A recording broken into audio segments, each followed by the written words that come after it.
comics, mais pas des moindres. Je vous ai préparé pour aujourd'hui, donc c'est Lock and Key chez iComics. Donc c'est déjà été fait chez un ancien éditeur, mais iComics qui l'a repris. iComics qui est un excellent éditeur français d'ailleurs, hein, et qu'il faut les soutenir. Ils font les Tortues Ninja qui sont vraiment une des meilleures séries actuelles que je conseille. Donc j'en parlerai la prochaine fois, je pense d'ailleurs. Donc Lock and Key, donc vous avez dû connaître parce qu'il y a la série Netflix qui est sortie. Donc il y a 6 BD. Ça se finit en 6 tomes, il n'y en a pas plus, sachant qu'il y a un 7ème par contre qui va sortir en septembre, qui est en cours d'écriture. Donc là ça se passera un peu après, hein. C'est vraiment les 6 premiers tomes, c'est une histoire qui est complète, il n'y a pas besoin du 7ème qui plus du bonus. Donc c'est Joe Hill qui fait ça. Donc Joe Hill c'est le fils de Stephen King, mais c'est pas du piston, hein. Pour le coup c'est vraiment un superbe écrivain, donc plus dans l'univers Lovecraft, donc vraiment intéressant. Vous voyez l'image, de toute façon on reconnaît un peu l'univers, bienvenue à Lovecraft d'ailleurs, donc avec des clés magiques.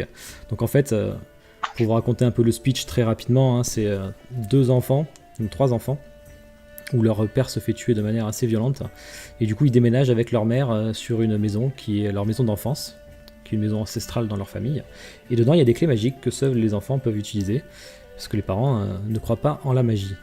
Et du coup c'est vraiment une excellente série assez noire, assez psychologiquement violente, d'ailleurs c'est assez violent.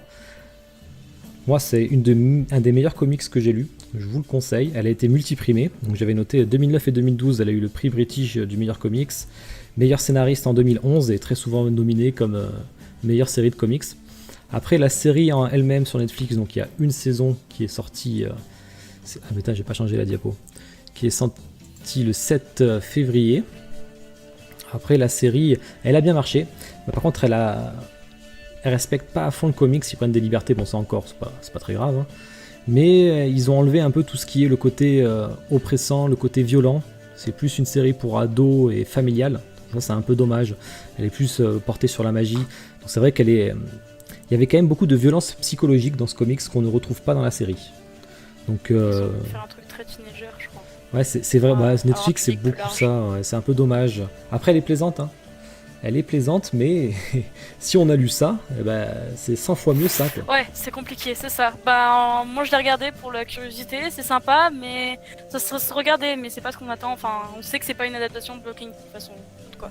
Ouais, voilà, surtout qu'ils ont prévu une saison 2, je crois, mais qu'ils ont demandé, ils vont faire un peu le comics, mais aussi un peu des histoires originales, ils vont se permettre, pour vous montrer un peu, alors je vais peut-être pas vous spoiler, mais pour vous montrer un peu le dessin, vous voyez, il se scarifie direct. Le dessin est assez particulier, mais il est extrêmement plaisant par contre, hein. Ça correspond totalement à la BD, on s'y fait, c'est vraiment super. Ah ouais. Et du coup c'est violent, hein.